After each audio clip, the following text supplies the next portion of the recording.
Chào các bạn nha. Ui, cái gì á? Trái tim nha, 2 mét.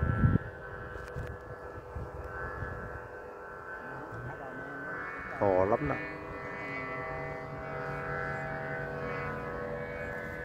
Nghiêng chút xíu nha. gió chưa căng.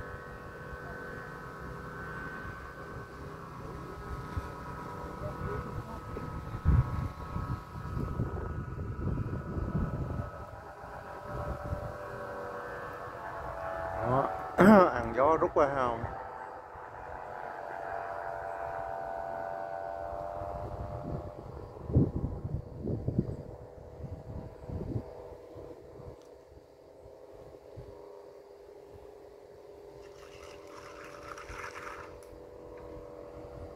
Ngon rồi đó.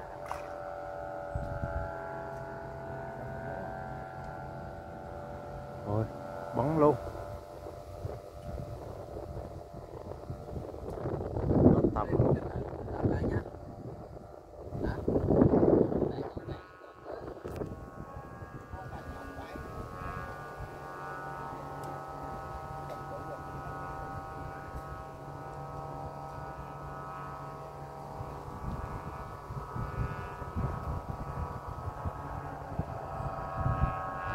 Rút.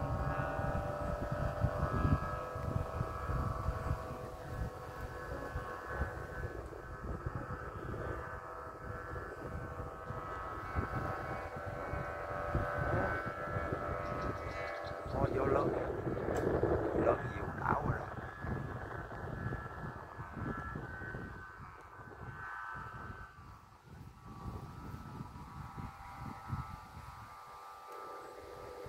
Lên được 6 con.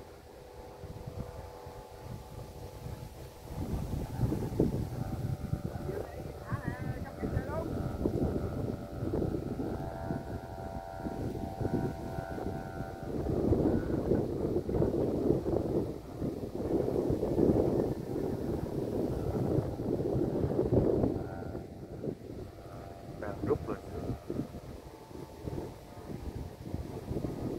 Đó. Có gió đó. Bữa lần mình thấy giờ chiều 2 giờ đi.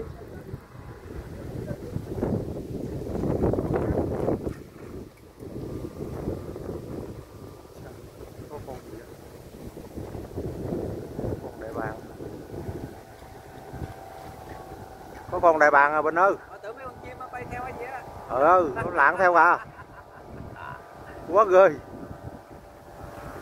Đại bàng con hay gì đó.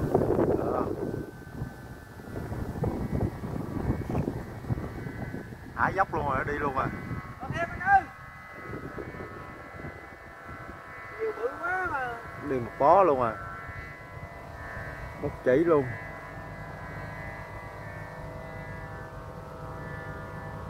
Đó, có gió nha.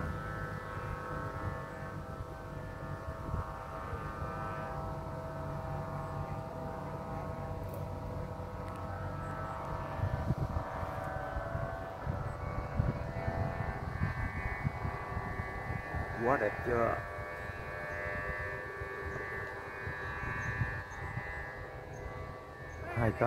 Hai con trái tim, con nhỏ con lớn nha.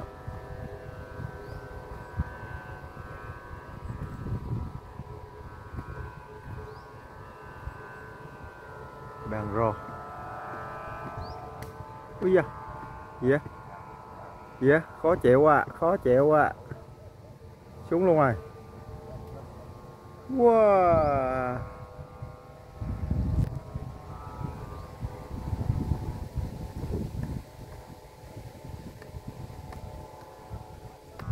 Lớn đâu? Kéo lại cái biết liệu gì?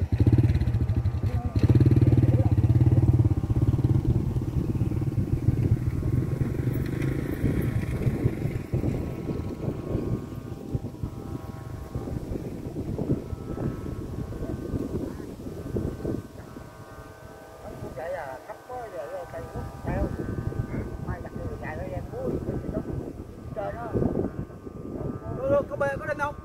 Có đinh không? Có. Dạ. Mai cầm cho nha. Dài đóng cứng. Bộ có teo teo. Gió thì yếu, gió thì yếu.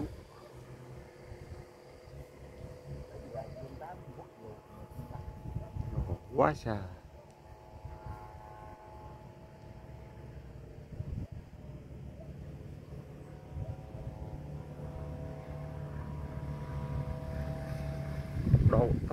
Tốc độ. Wow.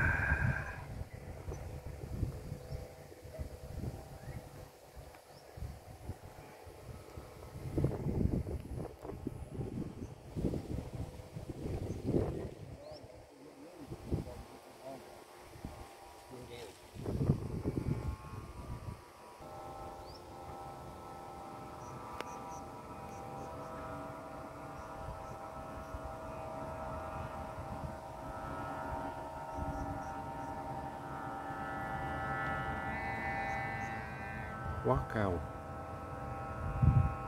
rồi xa quá các bạn ơi.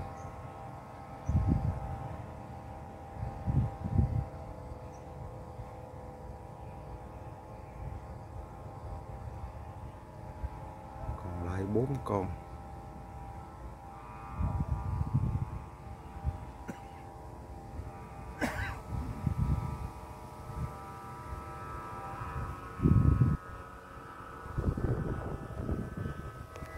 Ông anh mình vô kìa.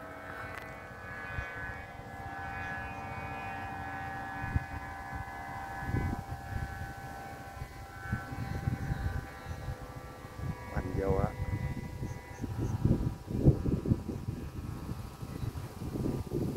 Rồi chưa?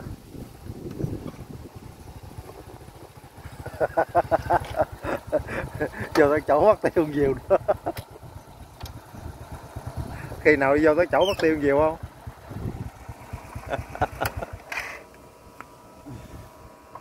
Sao ở đây đi có một con hả?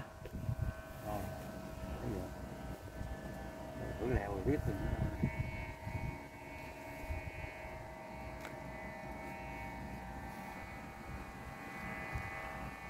Chà, cam đẹp dữ à.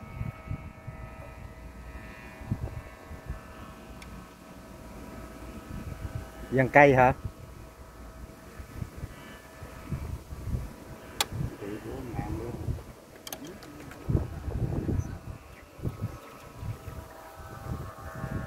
Lên rồi hả?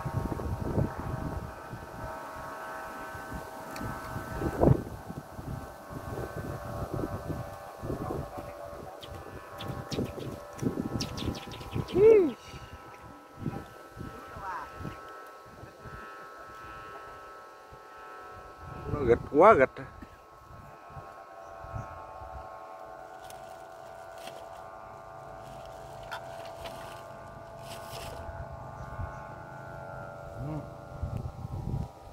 Lên cái vướng dây luôn hả?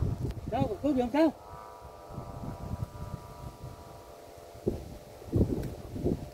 Ngày nào vô lên tối nè, xuống có chia bỏ cùng với mình nóng à. Xuống có chia hả? Bên kia có tụng dưới á. Đấy đi vui. Cầm ơi. Cầm lại Bình ơi, nó lắc nữa đó Bình ơi. Nó lắc nữa đó. Cái liệp làm nhiều có cốt giữa yếu quá, bự quá, cốt giữa yếu. Lật không à. Có chim vô cốt giữa được, thêm khúc cây nữa được.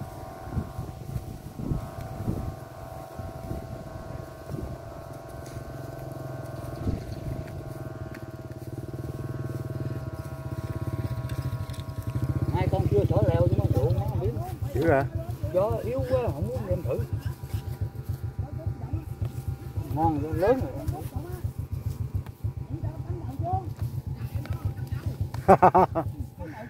Nó rõ là quay đầu thôi chứ không có cắm đầu đâu sợ. Có quay đầu rồi có. Trời ơi anh lo không à.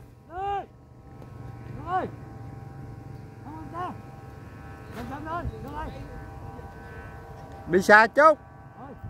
Lên.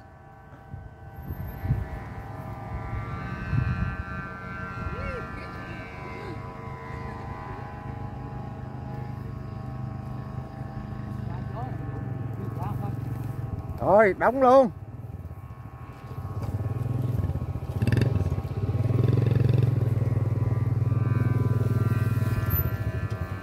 Hết cồn.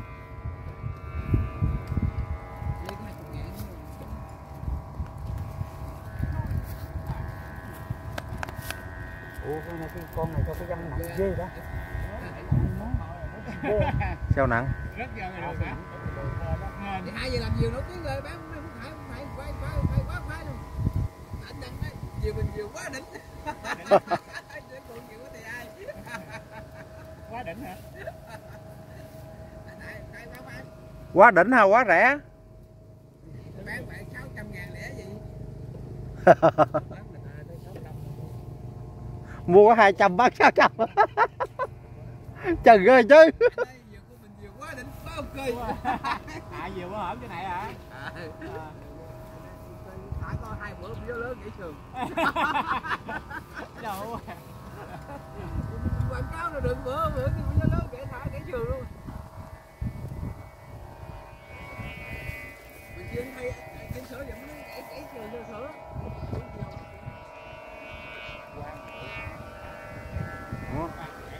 Dân kêu dữ rồi đó nha.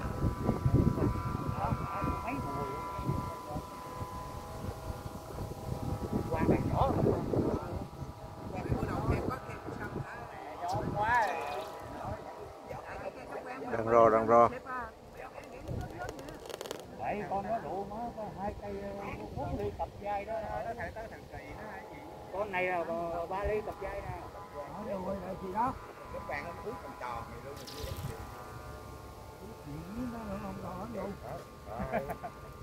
Chiều không kịp đâu, có kịp đâu, lát chiều bỏ gì nữa. Có chiều tôi đem cuốn kia.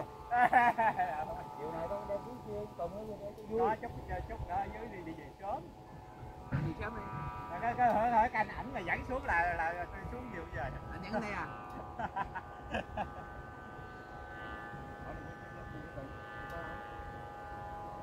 4 giờ thì 4 giờ con qua cũng 4 giờ phân nhiêu. Còn sớm trời. 4 giờ nó 4 nữ phân gì mỗi lần 4 nữ thì 4 giờ phân rồi về phân xuống rồi 4 rưỡi mẹ rồi. Giờ đang đỡ xí nghiệp để học sinh ngày nào cũng vậy. Ở đây 4 nữ nha. Tâm hả? Ai về trước về.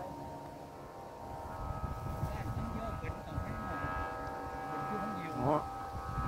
Ăn gió rồi đó là nó. 4 giờ phân về ta. Từ về.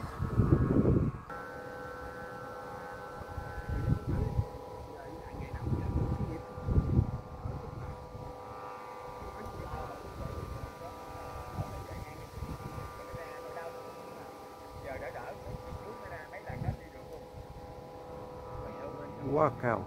4 rưỡi là mình làm mình xài mới lại 5 giờ. Không ai còn ai nữa. Có học sinh cũng ra hết rồi. Rời hết rồi. Về 4 giờ là đủ ra nhập ngay xí nghiệp không à.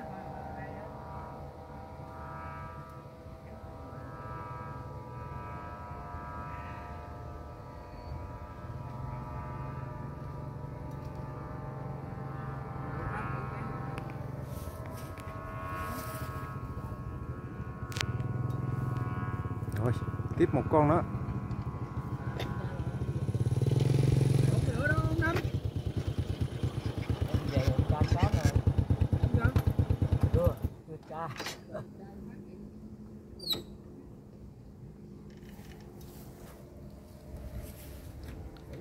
Hai, 4, 6, 7 con.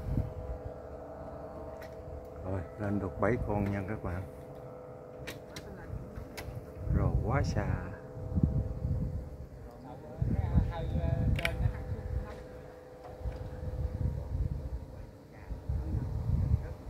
Rồi thôi mình quay đến đây kết thúc nha các bạn. Cảm ơn các bạn đã theo dõi nha. Xem nhớ bấm đăng ký kênh ủng hộ mình với nha. Được 7 con, 8 con. Bữa nay gió cũng vừa, không có mạnh.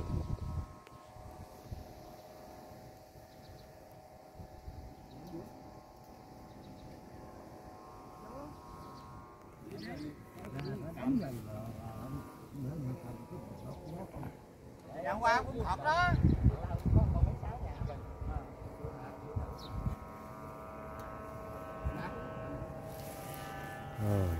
chào các bạn nha.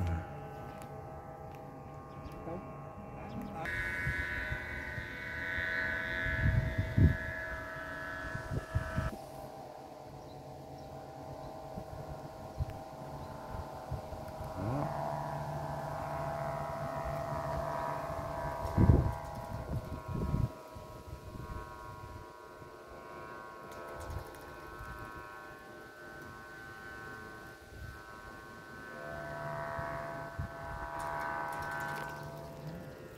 Rồi nha.